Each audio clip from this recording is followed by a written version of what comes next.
Assalamualaikum warahmatullahi wabarakatuh.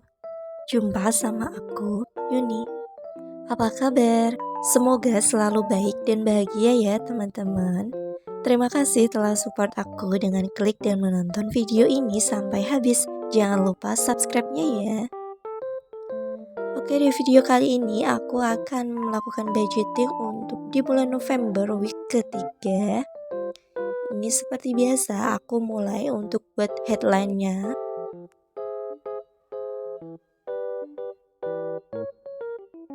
Oke, jadi budgeting aku kali ini dimulai untuk tanggal 16 sampai 23 November ya teman-teman. Again, aku mengambil 8 hari untuk di bulan ini karena aku hanya biasa menganggarkan 4 kali budgeting dalam satu bulan ya teman-teman. Ini aku lakukan karena di akhir bulan nanti aku akan mengambil jeda untuk aku lakukan evaluasi budget ya teman-teman. Jadi sesuaikan aja dengan kebiasaan atau keinginan kalian seperti apa untuk budgetingnya, bisa 4 minggu ataupun 5 minggu. Tentunya ini berlaku untuk kalian yang budgetingnya per minggu juga seperti aku ya. Oke teman-teman, balik ke videonya. Di sini seperti biasa aku akan memulai untuk di kategori variable living cost. Yang pertama ini ada groceries, food, transportation, beauty, bills, paket data, dan dana lain-lain.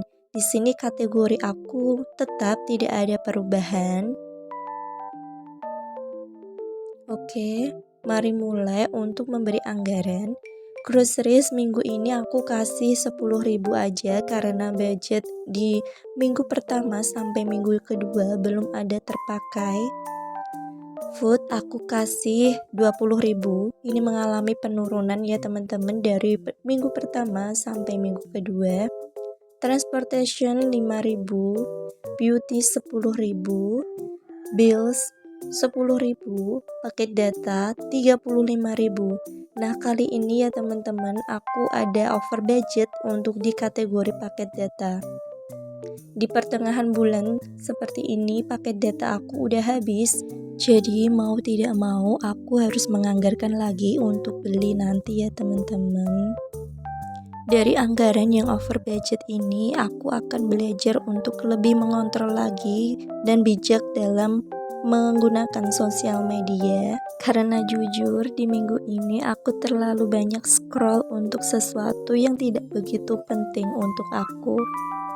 Jadi ya, ini adalah resikonya yang harus aku tanggung ya teman-teman. Dari sini juga aku harus bisa lebih baik lagi. Di sinilah ada nilai untuk belajar ya teman-teman. Oke, back again to video. Jadi total untuk budget aku di kategori variable living cost sebanyak 100.000 di minggu ketiga ini. Aku lanjutkan untuk di sinking funds. Glasses akan dapat 10.000. Lebaran sudah tidak ada anggarannya ya teman-teman. Pajak motor 5.000. Healing aku kasih 10.000.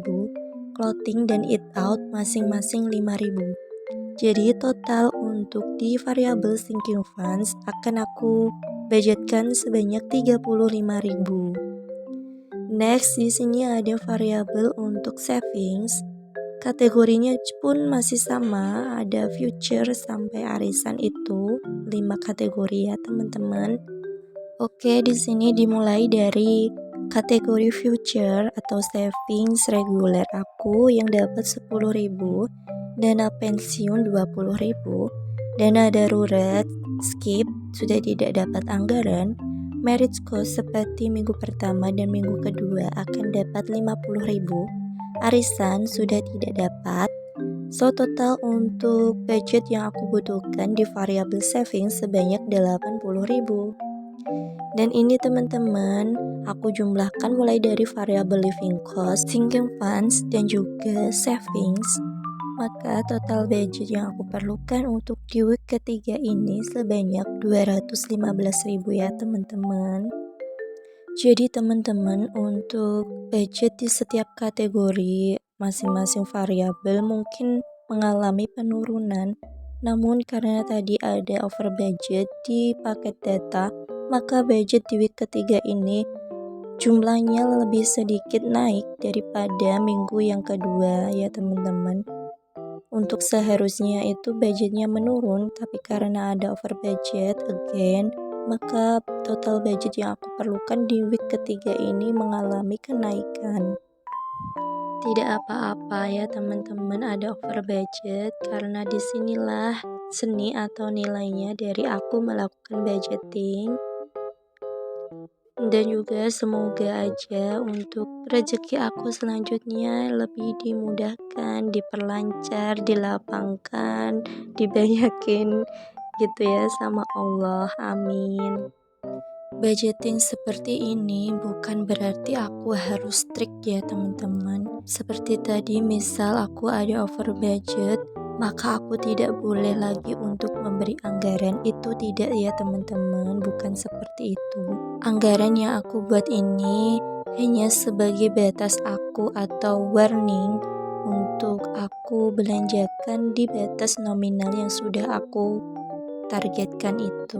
Memang untuk mengikuti sesuai anggaran yang sudah dibuat itu baik, namun sekali lagi kita sebagai manusia hanya bisa mengusahakan.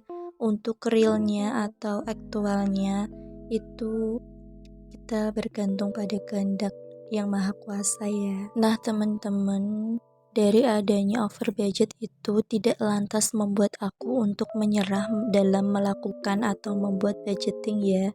Justru ini adalah menjadi semangat aku dan motivasi aku untuk lebih baik lagi dalam membuat budgeting. Karena seperti yang aku kutip dari Bun Ai, budgeting yang berhasil atau budgeting yang sukses adalah budgeting yang tidak pernah berhenti. Jika gagal, maka kita harus semangat untuk mencoba lagi, dan seterusnya sampai kita merasa bahwa budgeting ini adalah bagian dari diri kita yang tidak dapat dipisahkan untuk menuju financial goal seperti yang kita idamkan ya teman-teman. Nah teman-teman, jadi yuk kita terus pupuk semangat kita untuk mencari rezeki, melakukan budgeting, dan juga tidak lupa untuk berbagi atau bersedekah kepada yang membutuhkan ya. So teman-teman, bagi budgeting pemula yang masih sering gagal atau boncos dan boros di kategori tertentu, yuk lebih tingkatkan lagi untuk mengira-ngira kategori mana yang sebaiknya memang anggarannya harus dikurangin, dan untuk kategori apa yang memang membutuhkan budget lebih. Jika memang budget atau pendapatan kalian sejumlah itu aja atau tidak ada pendapatan atau pemasukan yang lain.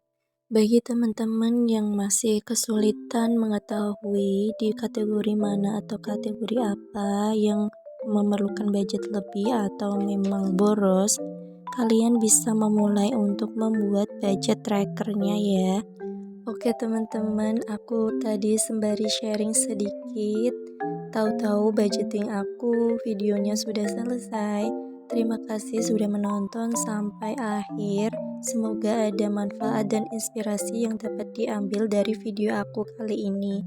Banyu santen, batok klopo, cekap semanten atur kula. Nyun agunging pangesami. Wassalamualaikum.